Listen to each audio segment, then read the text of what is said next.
Приветствую вас на канале про кино. Здесь мы говорим только про те проекты, которые достойны вашего внимания. Ну а мы поехали! В центре сюжета этого фильма 40-летняя Солен, переживающая развод с мужем.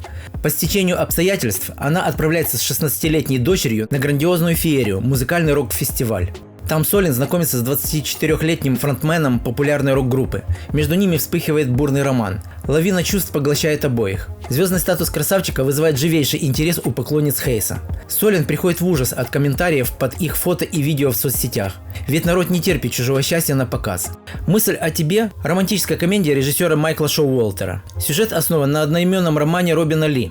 Главные роли исполнили обладательница премий Эмми, Золотой глобус и Оскар Энн Хэтэуэй, широко известная по фильмам «Дневники принцессы», «Горбатая гора» и «Алиса в стране чудес», а также Николас Голицын, которого мы совсем недавно видели в историческом сериале «Мэри и Джордж». Бывший каскадер Кольт был вынужден попрощаться с профессией. Перестрелки, погони и прыжки с большой высоты чуть не оставили нашего героя инвалидом. Бывшая девушка Кольта снимает в качестве режиссера свою дебютную работу, но актер, которого дублировал Кольт, пропал. Съемки фильма под угрозой срыва. Кольт берет на себя поиски пропавшей звезды, чтобы спасти дебютный проект Джоди. «Каскадер» – комедийный боевик режиссера Дэвида Линча. Его фильмы «Взрывная блондинка» и «Быстрее пули» имели успех у широкой зрительской аудитории. Режиссер переосмыслил покрывшийся плесенью одноименный телесериал 80-х и превратил его в экшн-комедию. Главные роли исполнили номинант 3 Оскаров Райан Гослинг, известный по фильмам «Бегущий по лезвию 2049» и «Ла Ла Ленд», а также номинантка на премию «Оскар» Эмили Блант, воплотившая Кэтрин Оппенгеймер в биографической драме о создателе атомной бомбы. Этот фильм состоит из 6 новелл. Действие разворачивается на Диком Западе. Это мир, в котором каждый выживает как может. Все начинается с задорного мюзикла о поющем ковбое, а потом переключается на более серьезные сюжеты. Например, о пожилом старателе, который мечтает найти самородок, или же об артисте-инвалиде, выступающем по разным городам. И завершает все это почти мистическая история. Фильм «Баллада Бастера Скраггса» сняли знаменитые братья Коэн, которые выступили и сценаристами этого проекта. Появление нового фильма культовых братьев-режиссеров – событие в мире кино. В каждый свой фильм им всегда удавалось собрать команду харизматичных актеров. В этот раз они традиционно собрали множество колоритных актеров и неожиданно смешали жанры. Атмосфера в новеллах скачет от комедии до настоящей драмы. Фильм был номинирован на множество наград, в том числе и на 3 премии «Оскар», а Национальный совет кинокритиков США включил его в топ-10 лучших фильмов года. Несколько молодых колонистов в далеком уголке космоса обнаруживают заброшенную станцию Рамул. Что могло произойти в этом месте и почему оно было оставлено? Исследование территории показало, что станцию покинули давно.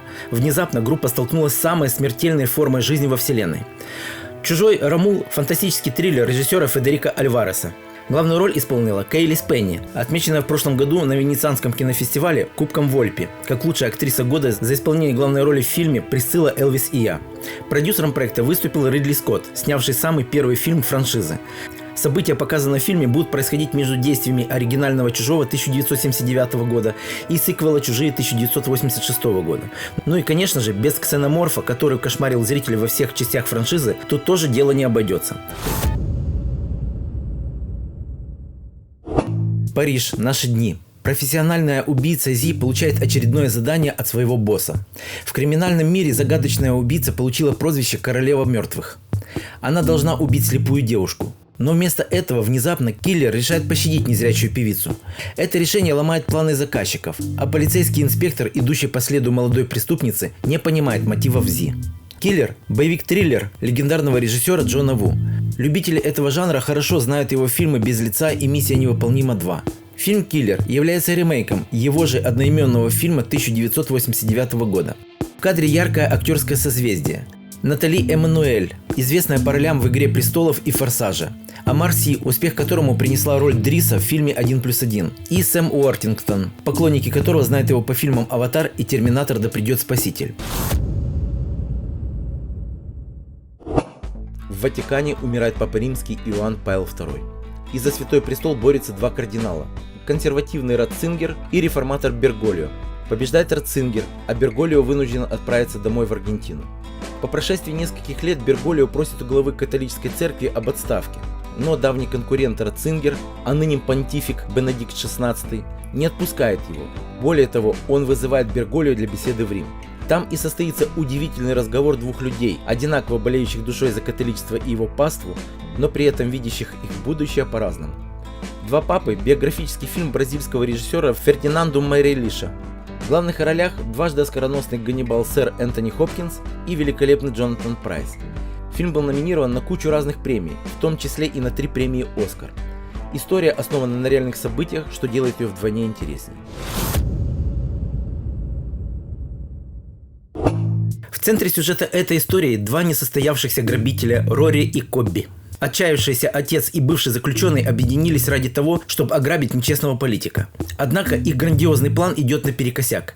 Это приводит к обратному эффекту, и им приходится пуститься в бега не только от полиции, но и от коррумпированных чиновников и лидеров подпольной преступности. Скрываться им помогает психотерапевт Рори.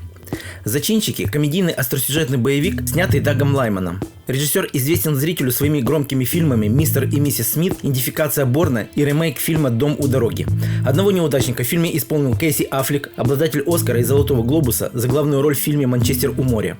А еще он младший брат голливудской звезды Бена Аффлека. Второго неудачника воплотил обладатель Оскара и Золотого глобуса марсианин Мэтт Дэймон. У меня на сегодня все. Мы и дальше будем рассказывать в наших роликах про те проекты, которые достойны твоего внимания. Смотри и другие наши ролики, там ты найдешь много интересного. Всем пока-пока, услышимся!